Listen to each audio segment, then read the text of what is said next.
Buongiorno a tutti da INSEAD Academy. Do la parola alla dottoressa Monica Felettig per l'introduzione. Grazie.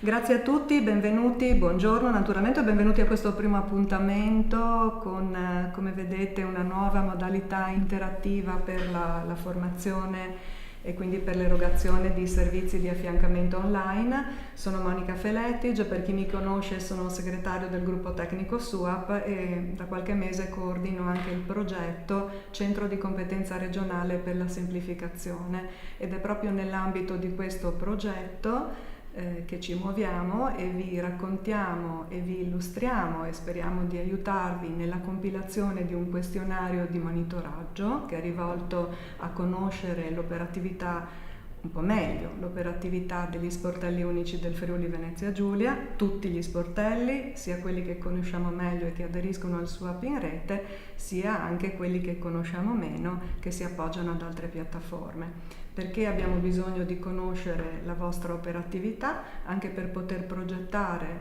delle modalità di affiancamento, di formazione, di ausilio, supporto personalizzato. Quindi cerchiamo di intercettare sia attraverso il questionario sull'operatività, sia attraverso un apposito modulo per le richieste formative, le eventuali esigenze di formazione e di rafforzamento di cui ciascuno di voi può avere bisogno. Questo ci permetterà di progettare e di pianificare delle azioni sempre più a misura dei nostri SUAP, di tutti gli sportelli, e quindi speriamo di condividere un percorso di affiancamento e formazione sempre più performante, anche grazie all'utilizzo di questi nuovi strumenti che speriamo siano di facile utilizzo e, come vedete, sicuramente di grande utilità perché ci permettono di collegarci a distanza e di interagire. Io mi fermo qui perché il lavoro di condivisione del questionario è piuttosto impegnativo e quindi voi vi siete collegati per questo, per conoscere come si fa, sapere meglio come compilare. Ma prima di passare la parola alla collega Arianna Risso, una breve presentazione di coloro che ci offrono e ci consentono di erogare questo servizio di formazione a distanza. Quindi passo la parola alla collega Gabriella Taddeo, FVG Digital Academy INSEAD. Buongiorno, sono Gabriella Taddeo, responsabile della FVG Digital Academy e sono molto contenta di questa nuova modalità che stiamo inaugurando in questi giorni. Abbiamo già fatto qualche prova e che in qualche modo segnala e dà ragione di tutta l'innovazione su cui è impegnata INSEAD, l'innovazione proprio nel campo dell'education. E anche seguendo quelli che sono i dettami di agenda digitale, sappiamo che la formazione è uno dei must di agenda digitale per accrescere la competitività del paese a partire proprio dalla formazione continua garantita al personale della pubblica amministrazione. E stiamo attuando, sarò brevissima perché appunto il tempo stringe, il seminario sarà molto intenso. Ringrazio intanto le colleghe Monica Felettig e Arianna Risso per aver fatto un po' da apripista a questa nuova modalità di formazione, in cui ci crediamo tantissimo perché porta dei vantaggi indiscutibili. E come potete vedere dalla slide, siamo impegnati soprattutto su tre settori, su tre progetti di tipo infrastrutturale per favorire appunto il servizio di education e di formazione continua, soprattutto per la diffusione delle competenze digitali.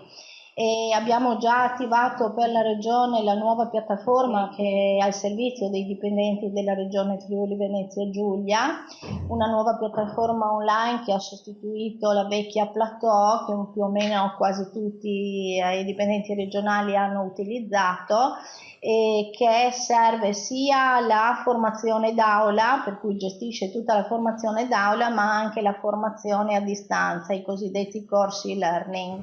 Sia questa piattaforma Abbiamo in progetto di estenderla a tutti gli enti locali che per la prima volta potranno fruire anche di un catalogo condiviso con la regione e anche di corsi di formazione a distanza. E quindi questo sistema che si chiama Distance Learning System, questo dispositivo che ci permette di erogare dei corsi di formazione in sincrona come quello che stiamo vivendo adesso.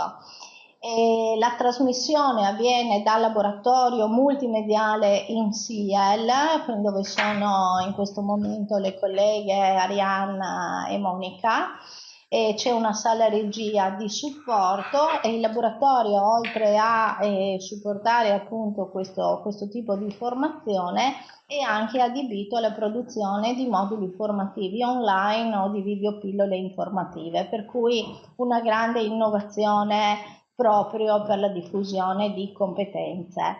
In più c'è un progetto che sta prendendo forma e che darà prospettive buone, è la costituzione sul territorio regionale di 6 punti di formazione privilegiata, i cosiddetti centri didattici digitali, di cui il primo è stato attivato a Tolmezzo, che darà modo a tutti i comuni, ma anche ai cittadini, ma anche agli enti locali, ma anche alle associazioni che lì vivono e operano, di poter fruire di un centro didattico dotato delle tecnologie più avanzate in fatto di formazione, aula informatizzata, classe 3.0, sistemi di videoconferenza e appunto anche sistemi di distance learning. Questo, come si diceva, per essere più vicini al territorio e anche per favorire un progetto a cui la direzione lavoro, formazione professionale sta lavorando e noi con loro, l'inclusione digitale della popolazione, l'incentivazione dell'utilizzo dei servizi online che la pubblica amministrazione mette a disposizione da parte dei cittadini. Per cui novità che spero siano in qualche modo gradite, e siamo ovviamente disponibili per fornire qualunque tipo di approfondimento. Auguro buon lavoro ad Arianna e a Monica e via col primo web seminar su app. Grazie. Avevamo preparato delle slide sul centro di competenza, ma indicativamente Monica vi ha già spiegato che cos'è il centro di competenza e come opera, e quindi io mi dedico direttamente al questionario proprio per ragioni di tempo. Come si può evincere da questa slide, la nostra forza è la coprogettazione, quindi che cosa vi chiediamo? Vi chiediamo di compilare appunto con noi, oppure di sentire questo webinar in differita per aiutarvi a compilare un questionario che abbiamo costruito per conoscere qual è la situazione, lo stato di attuazione degli SUAP sul territorio, e proprio per riuscire a capire come riusciamo ad affiancarvi meglio e come riusciamo a costruire una formazione su misura, qualora chiaramente gli enti territoriali, voi, gli SUAP, i comuni lo desiderino. Poi chiaramente se non ce n'è bisogno vuol dire che va tutto bene, invece si sente la necessità di iniziare questo percorso, noi siamo a disposizione. Questa è comunque introduzione al questionario, passiamo subito ad esaminarlo. Allora, il primo momento della compilazione del questionario è dedicato alla privacy, però alcune note. Allora, questo è un questionario online interattivo, a seconda delle risposte che voi date alle domande si aprono, emergono altre domande. È uno strumento che necessariamente è un'astrazione, nel senso che noi abbiamo immaginato delle situazioni tipo per costruire il questionario, quindi può darsi che le domande e anche le risposte che abbiamo previsto non siano completamente aderenti alla vostra situazione. Chiaramente nel compilarlo vi chiediamo di inserire le risposte che più si avvicinano alla vostra realtà. Se ci sono molte differenze rispetto alla vostra realtà e quelle che sono le risposte, le domande previste dal questionario, vi invitiamo a mandarci una mail con delle specificazioni in modo da poter capire bene qual è la situazione sul territorio. La prima parte del questionario è dedicata all'informativa sulla privacy, vi invitiamo a leggerla velocemente. Quindi a questo punto tutti quanti dovreste vedere la prima pagina del questionario. Vi ricordo, vi lascio, quindi cercherò di parlare piano e di lasciarvi qualche secondo in più in questo momento, perché potete così andare sul sito di SUAP in rete, sulla home page, cercare il link al questionario e lo possiamo compilare assieme. Mi immagino uno sportello e compilerò le domande secondo questa mia immagine di sportello. La vostra realtà naturalmente è diversa, quindi se avete delle domande che non sono esattamente quelle che sto spiegando, probabilmente arrivano un po' prima o un po' dopo. Vi ricordo che se avete delle difficoltà potete utilizzare la chat e quindi porre delle domande a cui sicuramente daremo risposta o in chiusura di questa spiegazione di questo webinar oppure in un momento differito. Se siete d'accordo con quello che dico e quindi se è tutto chiaro, potete utilizzare lo strumento della manina alzata, quindi potete alzare la manina per dirmi che la spiegazione è adatta, insomma è comprensibile. Allora, questa è la prima pagina di benvenuto del questionario, spero che nel frattempo siate riusciti a collegarvi, quindi passo alla pagina successiva. La prima parte, dicevo, riguarda l'informativa sulla privacy, ve le riassumo brevemente. La finalità del trattamento dei dati è quella per le ricerche statistiche. Se voi non ci date la liberatoria per la privacy, il questionario vi manda direttamente alla conclusione e il questionario vostro risulterà compilato. Ciò vuol dire che se voi non ci date la liberatoria per la privacy e per un errore magari, allora dovete chiedere al centro di competenza di riattivarvi la possibilità di compilare il questionario. Lo potete fare all'indirizzo mail gruppo.tecnico.suap@regione.fvg.it. Quindi questo per qualsiasi spiegazione e anche eventualmente per mandare la mail esplicativa di una situazione organizzativa che non può essere colta appieno dal questionario che andiamo a compilare. Abbiamo visto quindi il punto 2 e il punto 7 dell'informativa sulla privacy. Al punto 10 viene indicato come il titolare per il trattamento dei dati e il responsabile del trattamento è la regione Friuli Venezia Giulia nella persona del dottor Mauro Vigini e in SIEL in quanto responsabile della predisposizione dello strumento informatico. Quindi questo breve riassunto della privacy per passare alla domanda successiva. Dichiaro di aver letto l'informativa sulla privacy e acconsento al trattamento dei miei dati personali per le finalità di cui al punto 2 dell'informativa che vi ho citato. Quindi vi invito a cliccare sì, altrimenti il questionario si chiude.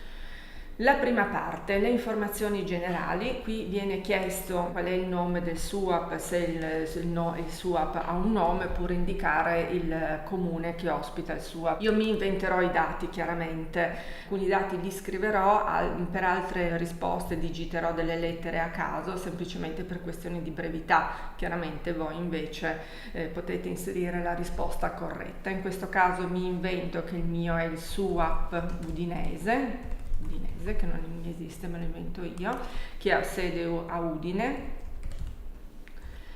il nome del responsabile io, Arianna Risso. Allora, una nota sul concetto di responsabile unico del procedimento. Qui si chiede il nominativo della persona che è formalmente incaricata della gestione del SUAP o della gestione dell'unità organizzativa che ospita il SUAP, quindi la figura formale. Sappiamo tutti che spesso il responsabile non è colui che gestisce le pratiche, ma ci sono degli operatori e quindi vi chiediamo di indicarci il nominativo dell'operatore.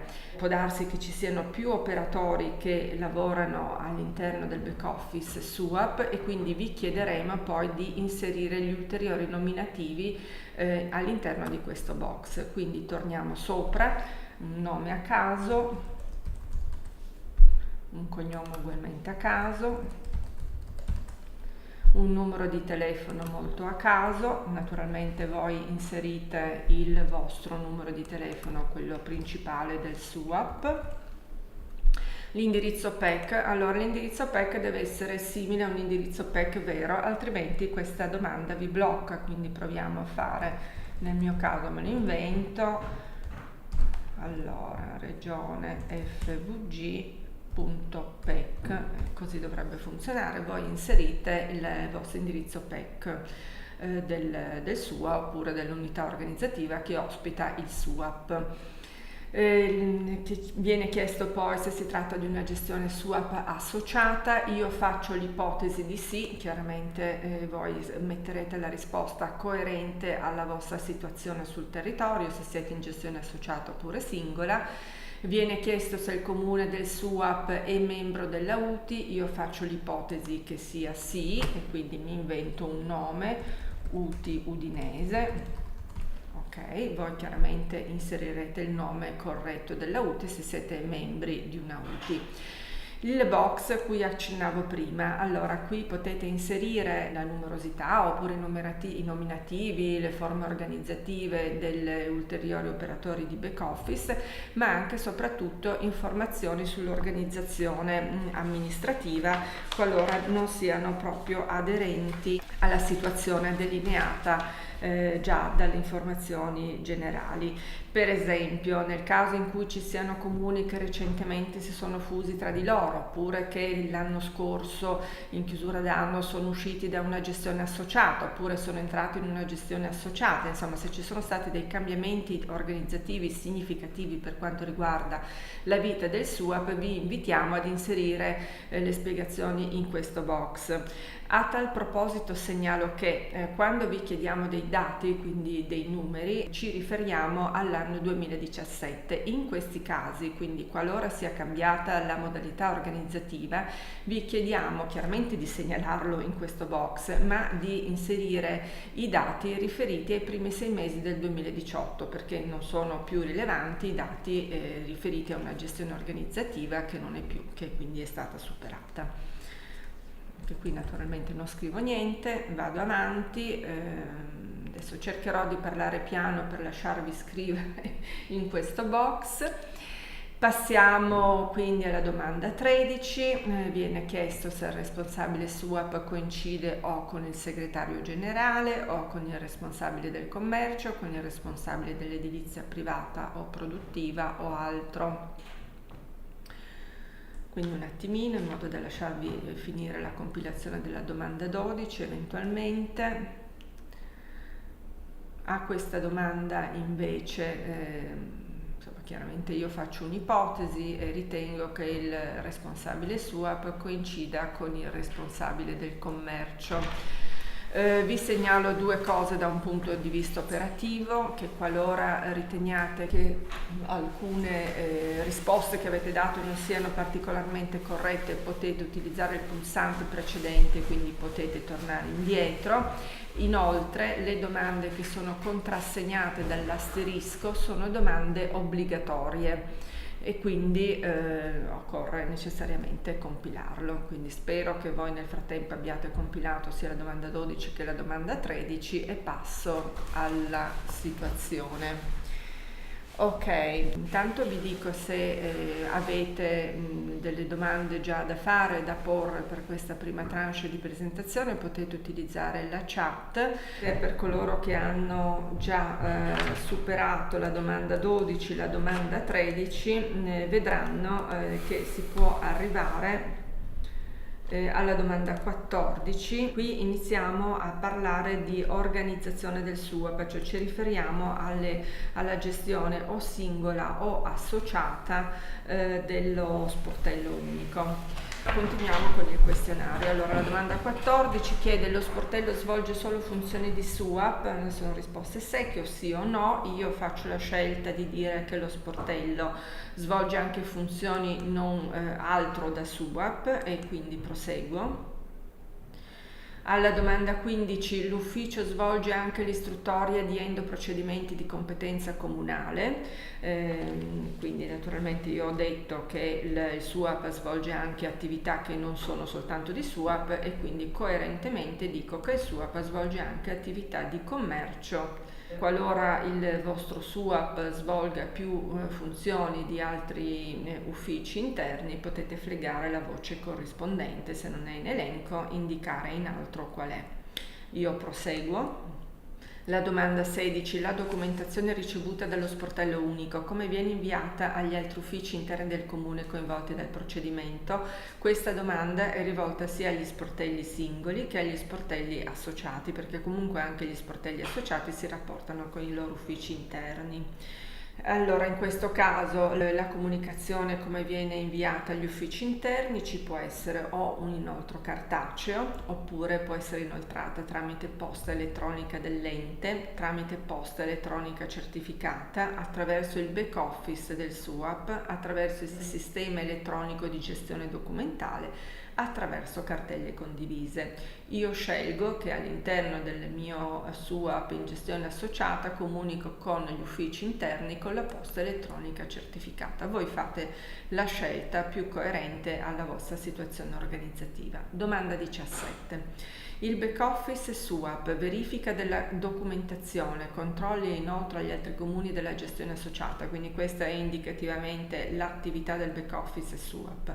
Come è gestita all'interno della vostra associata, se voi siete organizzati in gestione associata, da un solo ente della gestione associata, in genere il soggetto capofila, alcuni enti della gestione associata diversi dal comune capofila, tutti gli enti della gestione associata. Io scelgo una risposta tipo, quindi da un solo ente della gestione associata. Domanda 18. La documentazione ricevuta dallo sportello unico come viene inviata agli altri comuni della gestione associata? Allora qui c'è una prima precisazione da fare.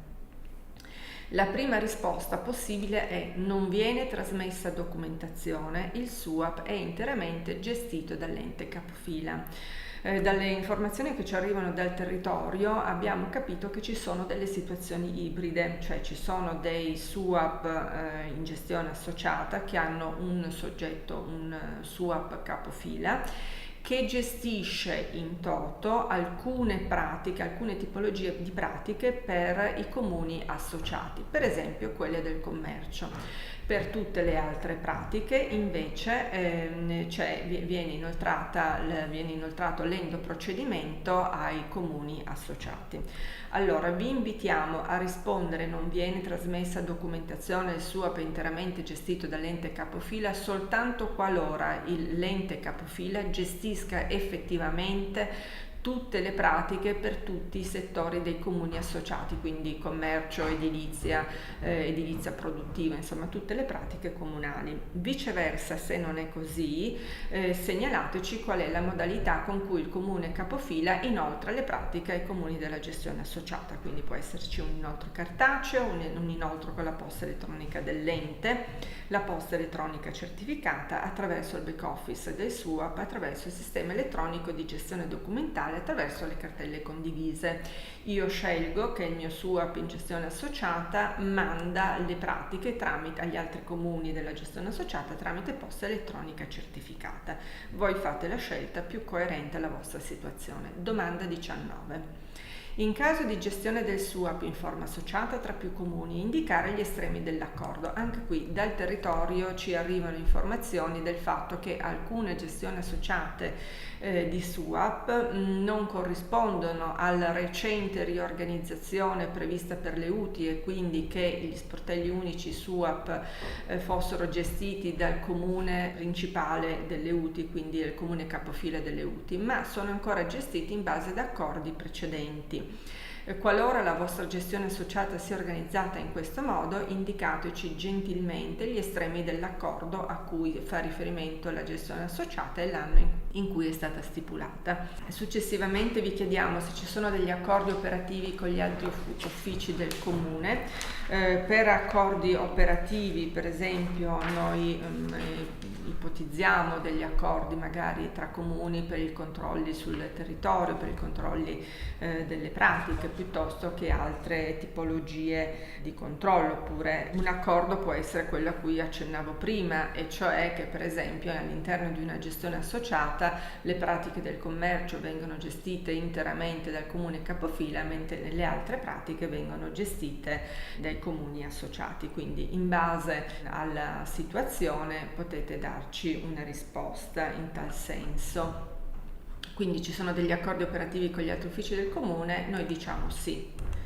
Voi date la risposta coerente alla vostra situazione e qui inserite come sono gli accordi con gli altri comuni a cui si fa riferimento. Io non scrivo niente, metto questi pasticcetti e vado avanti. Allora, la domanda 22 indica il numero del personale dedicato all'attività dello SUAP. Allora, questa domanda, la 22 e la 23, sono riferite al personale dello SUAP.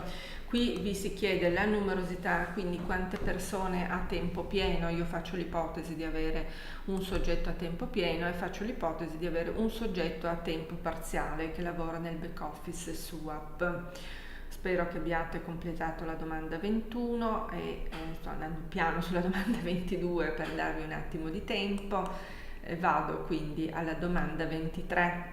Si indaga la professionalità del personale, quindi rispetto alle risorse che voi avete all'interno dello sportello unico vi chiediamo di quale categoria sono e quale profilo hanno. Quindi può essere un profilo amministrativo giuridico, un profilo tecnico, un profilo informatico oppure la polizia locale e amministrativa. Io ho detto che ho due risorse, quindi dirò che ho una risorsa che è una categoria C di profilo tipo amministrativo giuridico, che ho un'altra risorsa di categoria C di profilo tecnico. Alla domanda 24 indica il numero dei dipendenti che hanno partecipato ad almeno un corso sulla funzionalità del SUAP nel 2017 e nel 2018. Io ritengo che le mie risorse siano formate, quindi indico che tutte e due hanno fatto almeno un corso nel 2017 e nel 2018. Voi naturalmente darete la risposta coerente alla vostra situazione. Vado alla domanda successiva. Per la presentazione in forma telematica della pratica al SUAP, l'utente può utilizzare esclusivamente la PEC oppure la piattaforma informatica via web, specificare. Io faccio l'ipotesi che per la presentazione della domanda sia possibile utilizzare la piattaforma informatica via web, nel mio caso SUAP in rete, che è il portale della regione, qualora stiano compilando il questionario dei comuni, dei SUAP che sono collegati per esempio ad Imprese in un giorno, qui inseriranno la piattaforma Imprese in un giorno. Stessa cosa per la domanda 26, quindi qualora vengono presentate delle integrazioni in forma telematica, come vengono presentati via PEC o tramite piattaforma via web, io sono coerente, quindi dico che la piattaforma via web è SUAP in rete.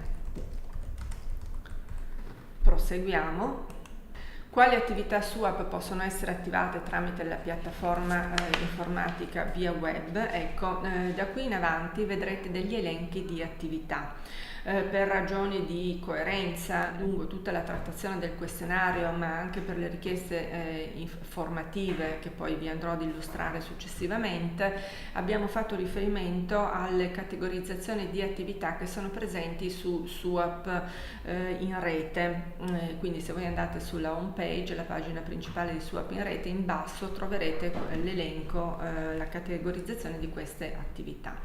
Quindi io dico a questa domanda quali sono le attività che possono essere attivate tramite la piattaforma web, nel mio caso SUAP in rete che utilizza Imprese in un giorno, farà riferimento ad Imprese in un giorno, e dico che io posso attivare sia le attività di tipo agricolo, gli endoprocedimenti che riguardano la sanità, l'ambiente, l'edilizia produttiva, e poi anche naturalmente le attività commerciali assimilabili. In realtà sarebbe da cliccarle tutte, voi in base alla vostra situazione date la risposta. Vado alla domanda successiva. Domanda 28. Le pratiche e le integrazioni cartacee sono rigettate. Qui a seconda della vostra situazione darete la risposta. Io faccio l'ipotesi che non siano rigettate, quindi rispondo no e vado avanti. Se rispondo no, vi apparirà la domanda specificare quali e il perché. Quindi indicherò quali sono le domande che vengono accettate in modo cartaceo e perché. Faccio l'ipotesi che sia l'attestazione, prelievo, carburanti, e dico anche perché per abitudine. Il classico si è sempre fatto così, ecco, lo riproduciamo sul questionario.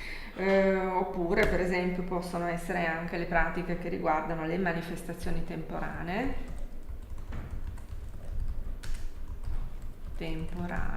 e qui la stessa cosa, per abitudine. Mi sembra che 2 esempi siano sufficienti, vado avanti se voi ne avete altri, insomma se avete delle pratiche che voi ricevete manualmente per 1000 ragioni, inseritele in modo che riusciamo a capire eventualmente quali sono le situazioni sul territorio. Una volta ricevute le eventuali pratiche o integrazioni cartacee, che cosa ne facciamo? Le gestiamo con modalità cartacea come indicato nel terzo riquadro, oppure vengono digitalizzate nel sistema informativo e ricevono un numero di protocollo digitale. Io decido che vengono digitalizzate, quindi inserite nel sistema, e ricevono un numero di protocollo digitale e proseguo. Per quali attività il portale sito SUAP mette a disposizione la modulistica e di che tipo? Allora, questo qui c'è il solito elenco di attività nella colonna di sinistra, e nell'intestazione delle altre colonne indicano se la modulistica è approvata dalla Regione, oppure se è approvata dalla Conferenza Unificata Stato-Regioni, dal Ministero, dal Comune. Io metto le risposte a caso in realtà per andare veloce. Voi chiaramente date delle risposte più ragionate, quindi a seconda della modulistica che voi utilizzate e che viene esposta sul portale sito SUAP, fleggerete per le varie attività. Probabilmente occorre fleggare su ogni riga, altrimenti il questionario risulta bloccante. Vado al successivo. Indica il numero di pratiche ricevute nel 2017 secondo le tipologie di pratica e il metodo di presentazione.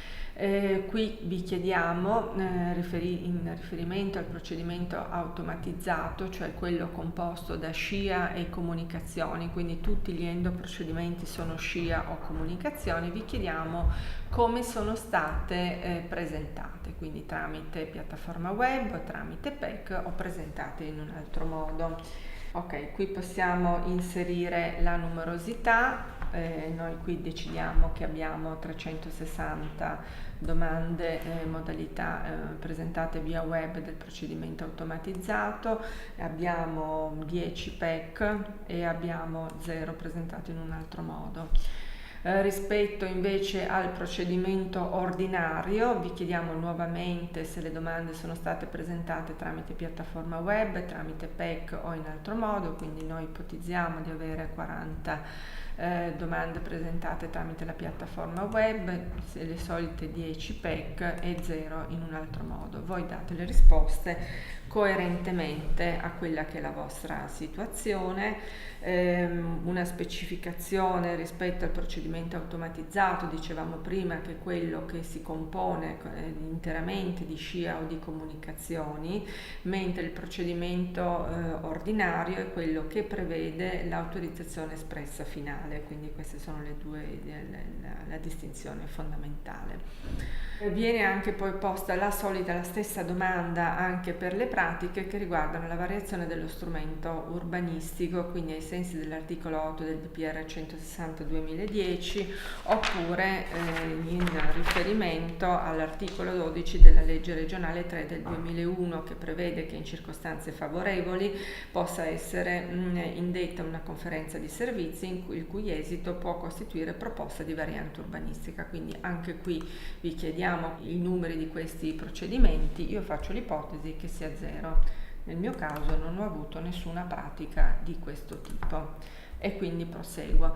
Per essere assolutamente precisi vi chiediamo anche se ci sono state altre pratiche che sono state presentate tramite piattaforma web o PEC o presentate in un altro modo, quindi comunque pratiche che sono passate dallo sportello unico. Io faccio l'ipotesi di averne avuta una via piattaforma web, 0 PEC e 0 presentato in un altro modo. Se voi ne avete, inserite qui i vostri numeri.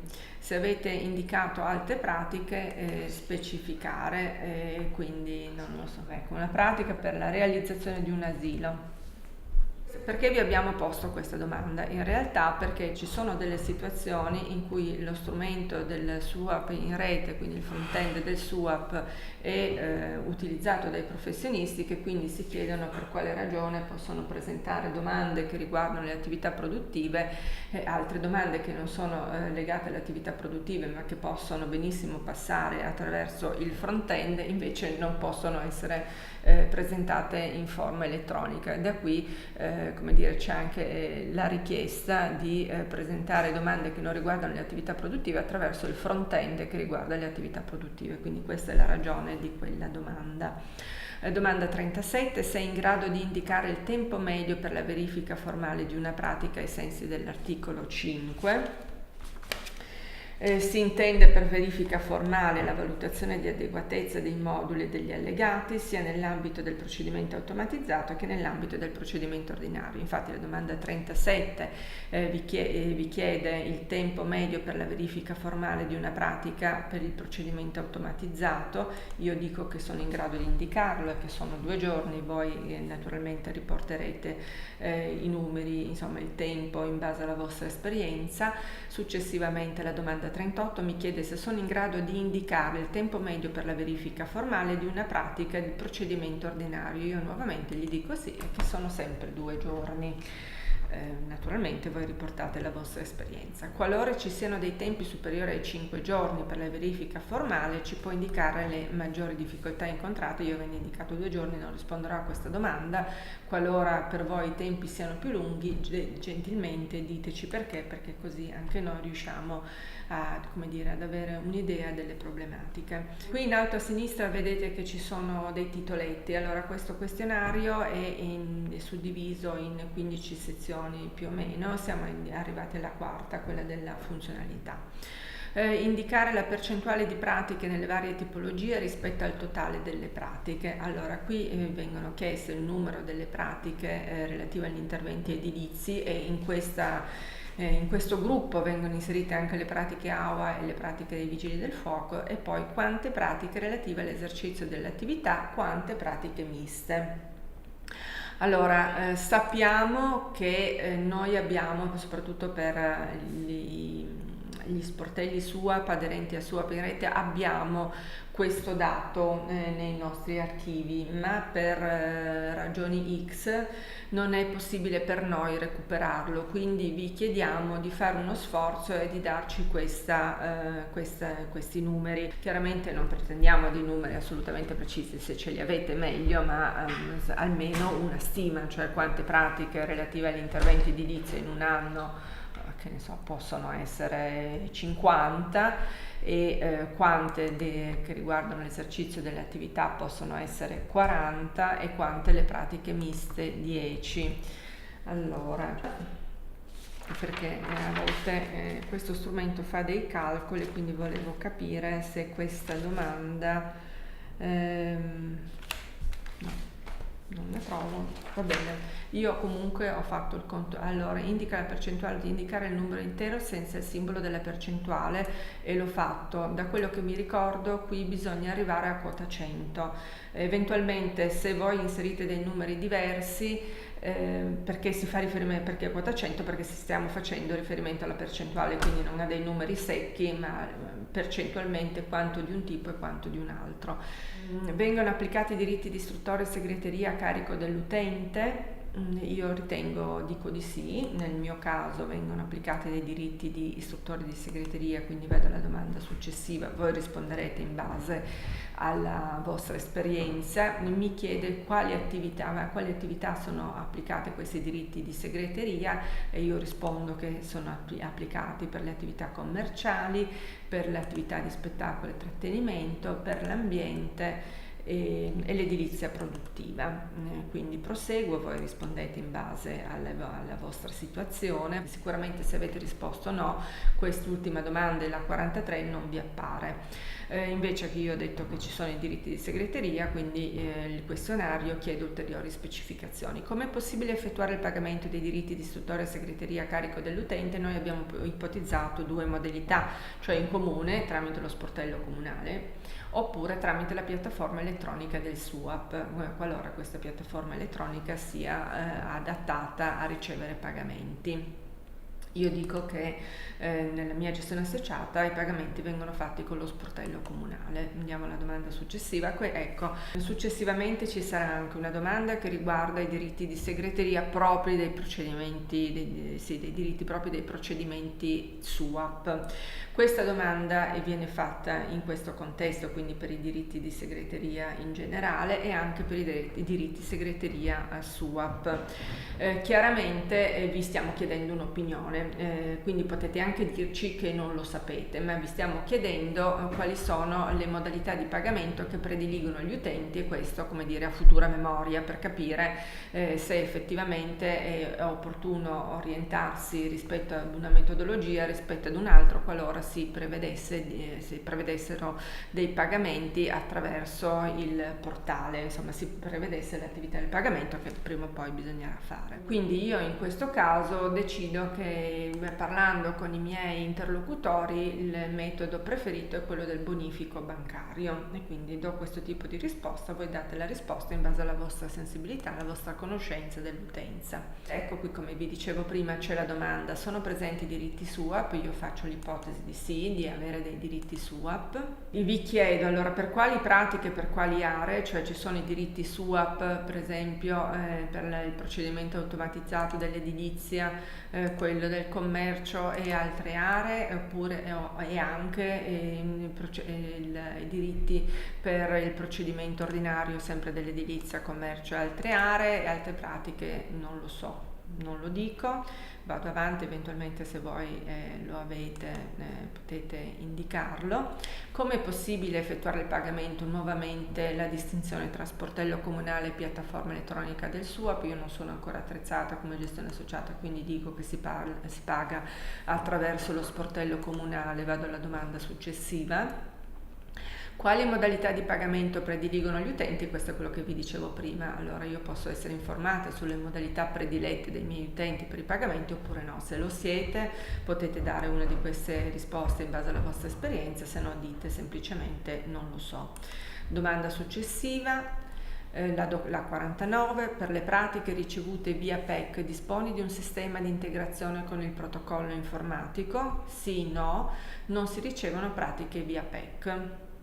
Se io utilizzo la piattaforma informatica per ricevere le domande, la risposta sarà: non si ricevono pratiche via PEC. Per le pratiche ricevute via piattaforma web, il sistema è integrato con il protocollo informatico? Sì, no, ma sono in attesa di integrazione. Io nella mia gestione associata dico che sono già integrata con il protocollo. Il sistema di back office del SUAP è integrato con altri sistemi gestionali del comune? Allora, in questo caso qui c'è l'elenco delle pratiche edilizie, attività produttive, insomma le pratiche principali, e devo dire se sono integrate con il sistema gestionale del comune. Bisogna dare una risposta per ogni riga, quindi se il sistema di back office del SUAP è integrato con altri sistemi gestionali del comune, per esempio le pratiche edilizie, può essere sì, per le attività produttive può essere sì, per i sistemi di georeferenziazione urbanistica può essere no, per il protocollo può essere sì, e anche alla voce altro bisogna dare una risposta, quindi anche se non c'è l'altro dobbiamo dire no, altrimenti la domanda risulta bloccante. quindi questo invece dovrebbe consentirmi di superarla. Il sistema di protocollo invia i documenti al polo di conservazione, quindi risposta secca, sì, no. Il polo di conservazione a che cosa serve? Ha lo scopo di preservare nel tempo la validità legale dei documenti digitali e quindi nel mio caso, nella mia gestione associata, faccio l'ipotesi che il protocollo non sia collegato al polo di conservazione. L'ente utile comune, sede del SUAP, ha sottoscritto il protocollo per la conservazione documentale del polo della regione? Sì, no, ma posso anche avere intenzione di aderire, quindi può essere un'ipotesi che si è già fatta. Io do questo tipo di risposta. Passiamo alla domanda successiva. Siamo arrivati allo scambio di dati con la Camera di Commercio. Allora, lo scambio di dati con la Camera di Commercio avviene sia in entrata, quindi al momento della presentazione della domanda unica, sia in uscita. In riferimento all'entrata si ha la domanda 52. Il sistema di back office del SUAP è integrato con il sistema SURI. Allora, SURI è lo strumento camerale per l'interscambio informativo tra SUAP e registro imprese, quindi il sistema di back office del SUAP è integrato con il sistema SURI. Sì, no, risposta secca. Nel caso di SUAP in rete sappiamo che in entrata i sistemi sono collegati. All'esito del procedimento, i dati relativi all'impresa che vengono comunicati alla Camera, all'esito del procedimento, i dati relativi all'impresa come vengono comunicati alla Camera di Commercio, via PEC o mediante SURI? Allora qui dipende dalla piattaforma informatica che è in uso. Nel caso di SUAP in rete la risposta è via PEC perché non c'è questo tipo di integrazione. A quanto ne sappiamo invece l'impresa in un giorno, probabilmente essendo un sistema camerale, probabilmente è integrato interamente con il SURI. Allora, qual è l'obiettivo di questa comunicazione di dati tra Camera di Commercio e SUAP? L'obiettivo è quello dell'alimentazione del fascicolo di impresa, quindi tutte le imprese hanno un fascicolo che viene alimentato anche con gli aspetti autorizzatori che passano attraverso il SUAP, e questo era già previsto in normative precedenti, anche nel DPR 160, ma è stato ulteriormente ribadito con il decreto legislativo 219 del 2016, il riordino delle funzioni delle Camere di Commercio. Quindi sono andata abbastanza lenta su queste due domande perché non so se avevate tutte le informazioni a portata di mano, quindi spero che con questa mia lentezza siate riusciti a recuperarle. Passo alla domanda successiva. Anche questa è una domanda molto tecnica, quindi cercherò di andare piano, magari eventualmente, non so, spero che riusciate a rispondere immediatamente. Ci sono amministrazioni con le quali si lavora in cooperazione applicativa? Che cos'è la cooperazione applicativa? È la capacità di più strumenti informatici di avvalersi dell'interscambio automatico con gli altri sistemi. In breve, cerchiamo di farla semplice. Allora, nel momento in cui l'utente propone una domanda attraverso un front-end, se siamo in un regime di cooperazione applicativa, i dati di questa domanda vengono inseriti ed è possibile lavorarli direttamente all'interno del back office del SUAP, ma anche di più, nel senso che se al back office del SUAP sono collegati in cooperazione applicativa, per esempio il back office che gestisce il commercio, il back office che gestisce l'edilizia, questi dati vengono immediatamente inseriti all'interno del software che gestisce il commercio e edilizia a seconda della tipologia di domanda e sono immediatamente lavorabili dai back office del commercio e dell'edilizia, quindi senza la necessità dell'operatore di ridigitalizzare tutte le informazioni.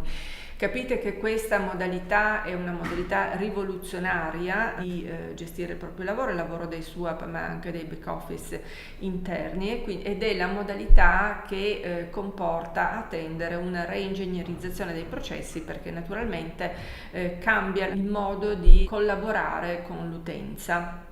Quindi alleggerisce anche il lavoro degli operatori, magari ci saranno altre situazioni che necessitano di essere maggiormente gestite con questo nuovo tipo di lavoro. Quindi torniamo alla nostra domanda, la domanda 56. Ci sono amministrazioni con le quali si lavora in cooperazione applicativa? Io dico di sì perché voglio sperare che sia così. Per esempio altri comuni che hanno lo stesso software del commercio che lavora in gestione applicativa, che peraltro è una realtà, nel senso che la regione sta predisponendo un software per la gestione del back office del commercio che lavora in cooperazione applicativa e che è stato messo, insomma si sta creando il collegamento con il front-end del SUAP, quindi questa è un'opportunità che in questo contesto segnalo per chi mi ascolta perché è effettivamente rivoluzionaria. Domanda 57. In quale forma si dialoga con le altre amministrazioni? Qui viene nuovamente richiesta una percentuale, quindi il totale mi immagino che debba essere 100. Io dico che con le altre amministrazioni dialogo, che ne so, 80% con la PEC, con la posta normale 10, con la carta 10 e in altro modo non dialogo, quindi metto 0. Se è indicato altro, specificare, io non l'ho indicato, se voi dialogate in un altro modo con le altre amministrazioni magari inseritelo qua, magari con delle cartelle condivise, insomma se voi avete delle modalità organizzative con altri comuni, con altri soggetti, per cui non mandate neanche le PEC o le PEO, ma avete una cartella condivisa, insomma è possibile. Quali delle seguenti amministrazioni hanno accesso con autenticazione al back office SUAP? Ecco, probabilmente questa è una domanda a cui tutti risponderete in modo negativo, cioè che non ci sono amministrazioni che hanno accesso al back office SUAP con autenticazione, però è possibile, quindi in alcuni sportelli, in altre regioni questo è realizzato, quindi è una domanda comunque da porre. Qualora appunto non ci sia nessuno di questi soggetti che possono accedere direttamente al back office e siccome è una domanda obbligatoria secondo me non mi permette di andare avanti, flaggate altro ente e mettete specificare altro ente nessuno. Se invece voi avete, non so, magari imprese in un giorno, magari un'altra piattaforma che consente questa modalità di accesso agli enti terzi, allora ci direte quali sono gli enti terzi con cui siete convenzionati e quindi che hanno la possibilità di accedere al back office direttamente. Questa è la mia scelta, chiaramente voi fate la scelta più coerente al vostro sistema. Siamo nella parte che riguarda l'autorizzazione unica ambientale. Il SUAP ha ricevuto ad oggi pratiche di autorizzazione ambientale, sì o no? Io dico sì e vado avanti. Quante pratiche di autorizzazione unica ambientale ai sensi dell'articolo 4 di PR 59/2013 sono state ricevute? Qui si distingue tra la pratica di AUA inserita in un procedimento più ampio, quindi la conferenza di servizi sarà gestita direttamente dallo sportello unico, e la pratica AUA semplice, quindi qualora arrivi anche allo sportello unico, siccome c'è coincidenza tra domanda unica e domanda di AUA, la conferenza di servizi viene gestita direttamente dalla regione. Quindi io ipotizzo di aver avuto una pratica complessa, una AUA complessa, diciamo così, 5 volte e invece 25 AUA semplici.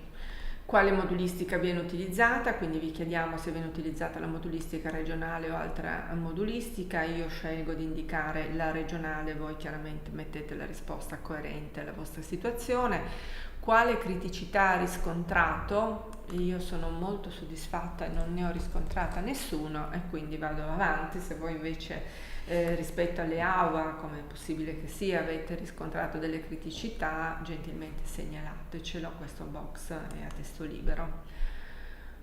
Domanda 64. Ci sono amministrazioni e uffici che non riconoscono il ruolo del SUAP e continuano a ricevere le pratiche e a gestire i procedimenti al di fuori delle procedure di PR 160/2010? Risposta secca, sì o no.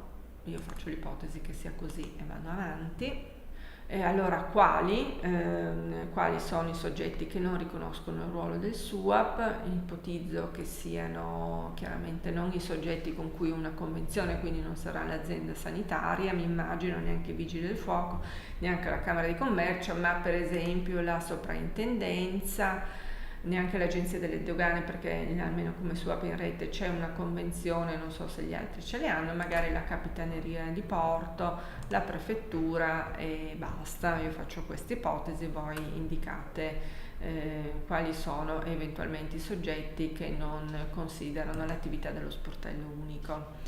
Quali di queste amministrazioni, con quali di queste amministrazioni esistono degli accordi, convenzioni per disciplinare le modalità di raccordo? Allora, siccome io faccio riferimento nel mio caso al sistema su Open Rete, naturalmente flegherò quelle che ha messo in campo la regione Friuli Venezia Giulia, imprese, chi è collegato a Imprese in un Giorno oppure ad altre piattaforme, magari attinge ad altre convenzioni, quindi vi chiediamo gentilmente di farvi sapere quali sono, anche perché eventualmente le potremo mettere a fattor comune ad uso di tutti gli SUAP della regione, perché il centro di competenza è regionale, quindi è al servizio di tutti i comuni delle regioni, indipendentemente da quale piattaforma utilizzino, quindi questa informazione è per noi di vitale importanza. Nel nostro caso abbiamo con su Open Rete abbiamo l'azienda sanitaria, i vigili del fuoco, le camere di commercio, l'agenzia delle dogane, ecco, e per il momento basta, stiamo lavorando ad altre convenzioni, ma per il momento queste sono. Voi date le risposte coerenti alle vostre situazioni.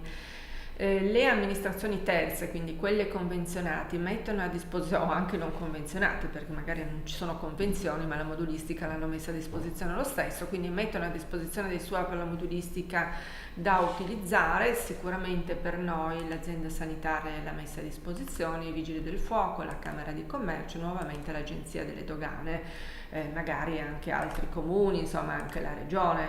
Ecco, qui bisogna un attimo rifletterci, ma sicuramente quelli con cui abbiamo la convenzione, ma magari anche altri soggetti.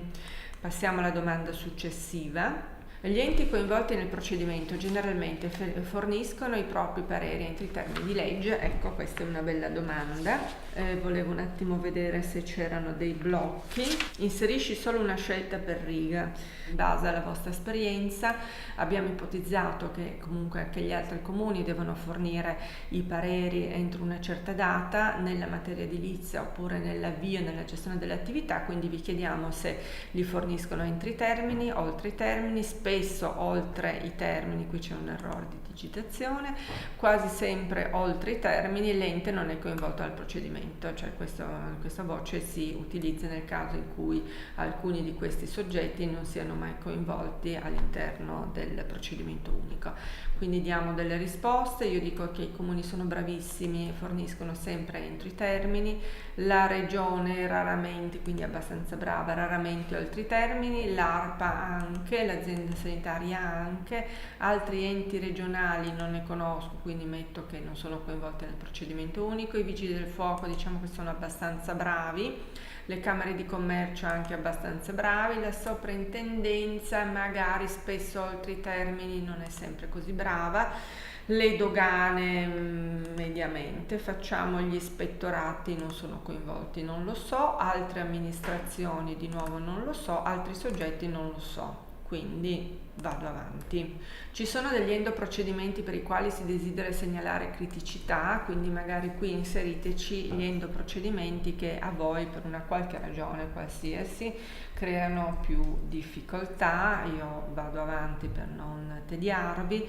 Quante conferenze di servizio simultanee con riunione vengono convocate ogni anno?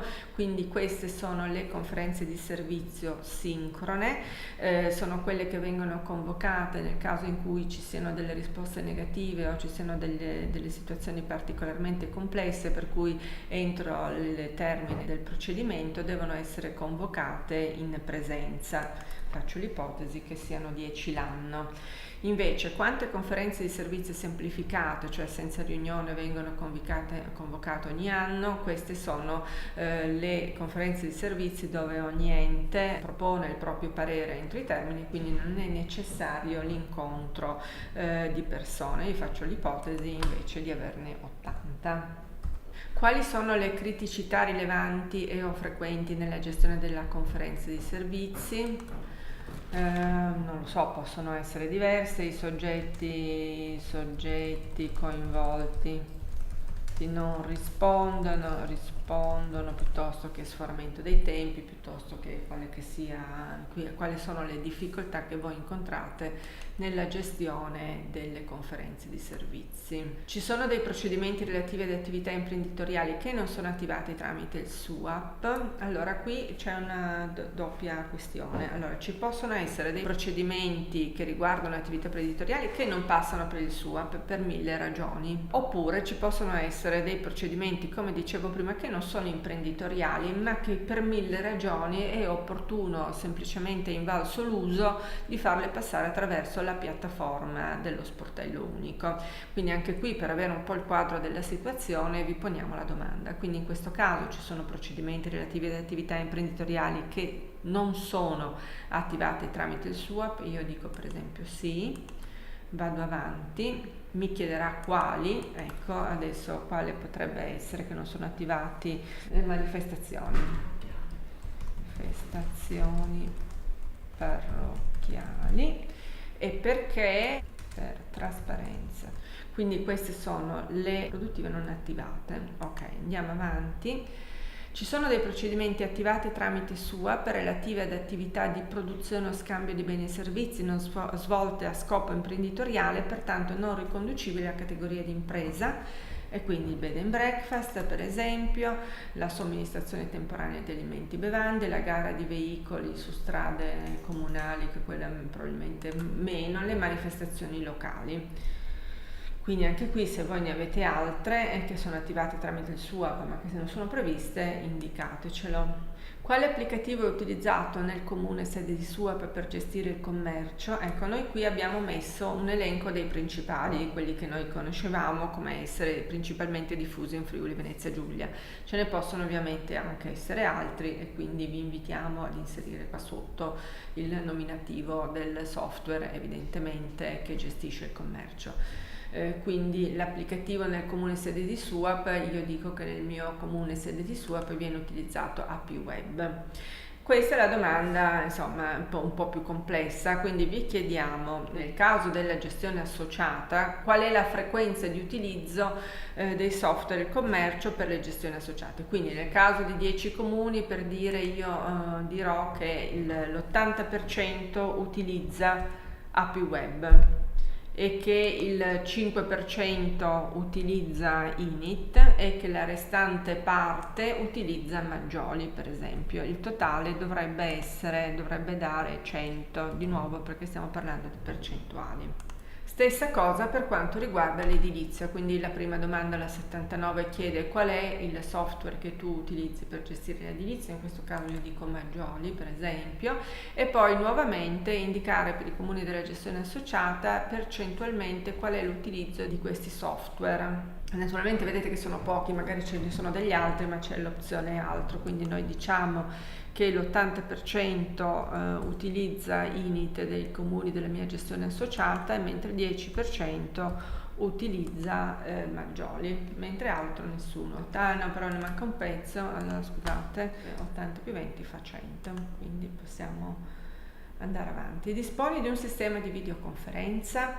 Sì, abbiamo realizzato delle conferenze di servizi in videoconferenza. Sì, ma non è mai stato utilizzato per la conferenza di servizi? No, io dico che ce l'abbiamo. Sì, ma non è mai stato utilizzato per la conferenza di servizi. Vado alla domanda successiva. Conosce e segue attività poste in essere per il SUAP dal centro di competenza regionale per la semplificazione? Io dico no, perché così mi vengono, c'è l'elenco di tutte le attività svolte dal centro di competenza.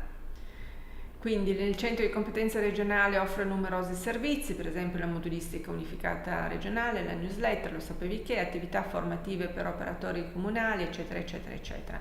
E quindi ti chiedo, allora, visto che ci sono tutti questi bellissimi servizi che tu, comune o SUAP, non li conoscevo, ti chiedo se vuoi essere informato.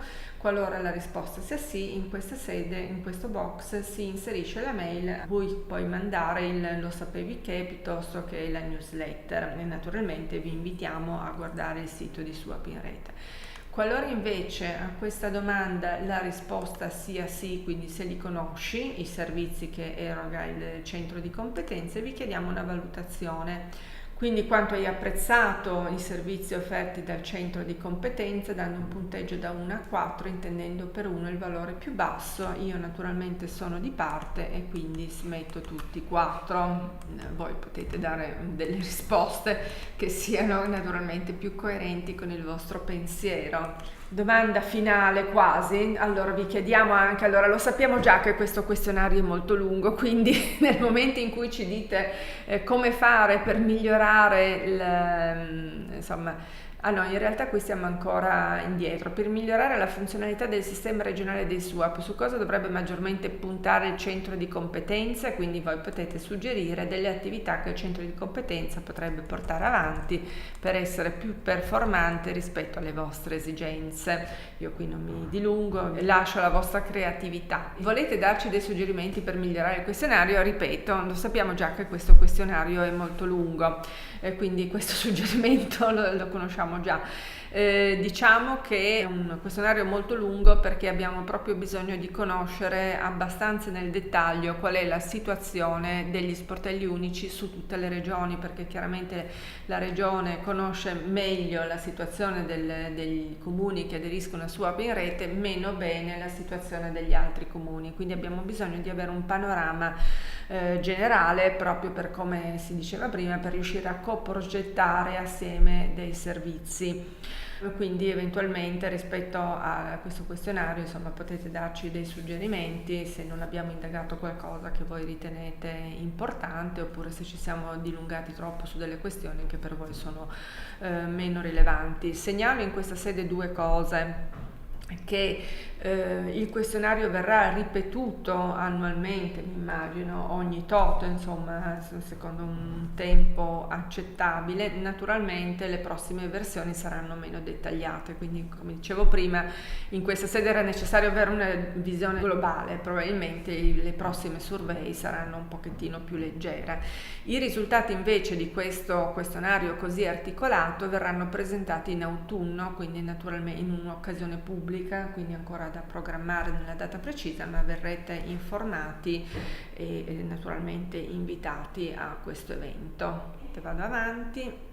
Vi ringraziamo chiaramente della pazienza, insomma della buona volontà che avete messo a compilare questo questionario, ma non è ancora finita. Vi chiediamo se avete qualche buona pratica, per esempio della definizione di un regolamento di SUAP o di integrazione di SUAP e di SUE, piuttosto che altre tipologie di regolamenti o di attività che ritenete essere stato importante per la vostra attività di sportello unico e che quindi può essere socializzato alla comunità degli sportelli unici. Gentilmente descrivetecelo in modo che possa essere un punto di partenza per lavorare sul territorio. Che qui non scrivo niente, vado avanti e in questo modo si conclude il questionario. Oltre al questionario, sul sito di SUAP in Rete trovate un modello che si chiama delle richieste formative. Adesso vado sulla pagina del seminario online, condivido lo schermo, condividi, eccoci qua. Allora, qui vedete la pagina del SUAP in Rete dove è linkato il questionario, ci sono tutte le slide dell'ultimo seminario che abbiamo fatto per presentare il questionario e l'attività del centro di competenza il 25 giugno scorso, e qui ci sarà anche il link al webinar che quindi potete riascoltare qualora sia necessario. Adesso torno alle mie richieste formative, quindi interrompo la condivisione. Vi ho fatto vedere prima, quindi sul sito di SUAP in Rete c'è un link dove è collegato il modulo delle richieste formative. Si compone, dicevo, di 2 schede. La prima scheda, la principale, ha sulla colonna di sinistra le tipologie delle attività che sono oggetto di procedimento di SUAP, le solite, quelle che trovate anche in SUAP in Rete, come vi dicevo prima, sono quelle che abbiamo utilizzato per tutte le presentazioni soddisfazione del questionario, delle richieste formative, eccetera. E poi sulla prima riga trovate l'indicazione delle modalità di erogazione della formazione. Può essere formazione d'aula presso la regione, formazione d'aula presso il richiedente, quindi tramite nelle nuove sale messe a disposizione in collaborazione con la Digital Academy, oppure anche in altre sale che gli enti comuni hanno a disposizione. Possono essere laboratori di approfondimento, che sono dei piccoli gruppi di lavoro che possono essere utili appunto per elaborare dei regolamenti nuovi, delle linee guida, insomma possono essere delle modalità più circoscritte ma molto produttive. Possono essere dei webinar come quello che abbiamo fatto oggi, dei tutorial, ovvero praticamente dei video di istruzione magari rispetto a come si svolge in particolare una pratica, quindi magari una pratica particolarmente complessa può essere oggetto di un tutorial. Oppure corso online. Il corso online è un corso sicuramente più complesso. Per farvi capire, il corso online è quello che si basa in genere su piattaforme come Moodle, che consentono la presentazione di video, la presentazione di slide, possono essere composte da più lezioni. Per capirci, i corsi universitari sono fatti con questa modalità, i corsi universitari che prevedono l'interazione online, quindi questo è uno strumento complesso, e la Digital Academy ha anche previsto presso le proprie strutture questa modalità di erogare la formazione, quindi è una modalità che noi abbiamo in qualche modo a disposizione. Sono modalità di erogare formazione diverse, che appunto il webinar dura 1 ora e mezza, il tutorial può durare 10 minuti, il corso online dura 1 mese e mezzo, quindi sono proprio strumenti diversi. Vi chiediamo quindi di inserire all'interno di questa scheda la crocetta nell'intersezione tra l'attività e la tipologia di formazione che volete, e di darci un'ulteriore informazione, cioè di dirci se voi avete bisogno di una formazione su quell'argomento lì che avete scelto, di livello base oppure di livello avanzato. Adesso qui non si vede, adesso non voglio di nuovo tornare indietro, comunque nelle altre, nel form vedrete che poi in fondo a questa casella c'è un'ulteriore casella che vi permette di indicare le preferenze, quindi mettete in ordine l'intersezione delle crocette della scheda precedente. È prevista un'ulteriore scheda per la formazione più precisamente sulla gestione dello sportello unico, quindi la riforma Madia, le SCIA, la semplificazione, quindi quelle sono una formazione più generale che può essere messa a disposizione in modalità webinar o altre modalità dal Formez, che tra l'altro per inciso è il soggetto per il quale lavoro presso il centro di competenza. Allora, visto che siamo arrivati praticamente alla fine del nostro tempo, vi chiedo se qualcuno ha delle domande da porre. Se non ci sono domande, vi ringrazio appunto per il tempo che ci avete dedicato. Devo dire che io mi sono divertita molto, non so, forse voi meno dall'altra parte, però questa per me è stata una bella esperienza, quindi insomma spero di ripeterla.